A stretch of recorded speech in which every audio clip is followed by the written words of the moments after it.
Hello guys, I hope you all are fine. Today we are discussing about free trade zone, anti-dumping duties and quotas.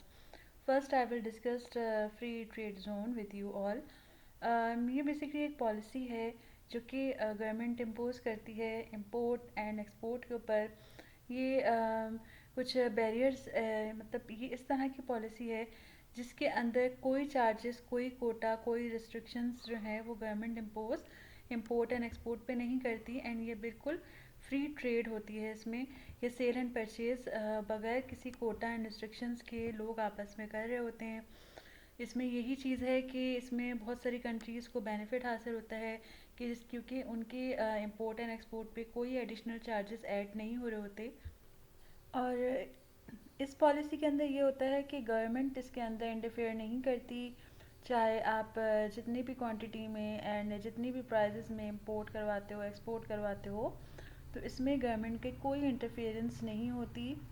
और इसका idea basically ये चीज़ है कि इसमें ये चीज़ शामिल होती है कि जो डिमांड एंड सप्लाई की जो मार्केट फोर्सेस हैं वो खुद एज्यूम कर लेती हैं कि जो प्राइसेस हैं वो इक्विलिब्रियम पर रहें, कंडीशन ज़्यादा वर्स ना हो।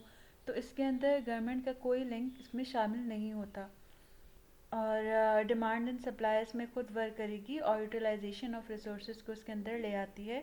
और कंट्रीज़ इसके अंदर आपस में सेल एंड परचेज़ कर सकती हैं, गवर्नमेंट इसमें इंटरफेयर बिल्कुल नहीं करेगी। और कोई अगर डिसइक्विलिब्रियम आता है तो जो मार्केट फोर्सेस हैं इसको खुद इक्विलिब्रियम पर ले आती हैं।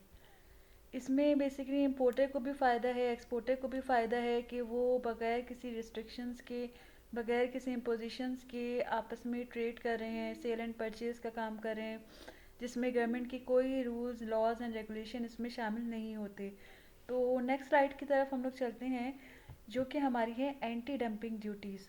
तो firstly guys I would like to share with you all that anti dumping duties उसको कहा जाता है कि जब गवर्नमेंट इम्पोज कर देती हैं ड्यूटीज़ को इम्पोर्टर के ऊपर, कि जैसे कि एक कंप्यूटर है, ठीक है, और कंप्यूटर आप इंपोर्ट करवा रहे हो, उसकी प्राइस है जो भी उसकी प्राइस आप फिक्स करो, लेकिन जो लोकल मार्केट है वहाँ पर उसकी प्राइस ज़्यादा है और जो आप इंपोर्ट करवा रहे हो वहाँ पर उसकी जो प्राइस है वो कम हो, तो गवर्नमेंट ड्यूटीज़ इम्प्लीमेंट कर देती है फॉरेन मार्केट्स के ऊपर ताकि वो लोकल मार्केट्स को इन्हेंस कर सके, उनको बढ़ा सके, उनकी मार्केटिंग को इम्प्रूव कर सके, ताकि अपनी लोकल मार्केट्स को वो ग्रो कर सके। इसलिए वो गवर्नमेंट प्राइस बैलेंस करने के लिए फॉरेन मार्केट्स के ऊपर टैक्स इम्पोज कर देती है या ड्यूटीज़ इम्पोज कर देती है, जो भी है, ताकि दोनों की प्राइजेस आपस में इक्वल हो सकें।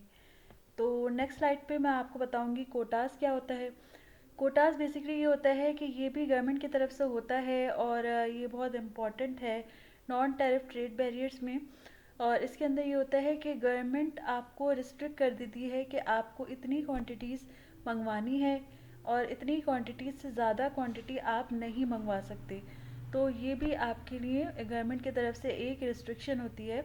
और कोटाज और एंटी डंपिंग ड्यूटी में फ़र्क ये है कि एंटी डंपिंग ड्यूटीज़, जैसे मैंने आपको बताया, कि गवर्नमेंट फॉरेन मार्केट्स के ऊपर चार्जेस इम्प्लीमेंट कर देती है, चार्जेस पुट ऑन कर देती है ताकि वो प्राइजेस इक्वल कर सके लोकल मार्केट की और फॉरेन मार्केट की। जबकि कोटास के अंदर क्वांटिटी गवर्नमेंट जो है वो रिस्ट्रिक्ट कर देती है कि इतनी क्वांटिटीज़ में जो है वो ये गुड्स आप मंगवा सकते हैं, इससे ज़्यादा क्वांटिटी में आप ये गुड्स नहीं मंगवा सकते। तो there are our videos. For more information, kindly like and subscribe my page. Thank you very much.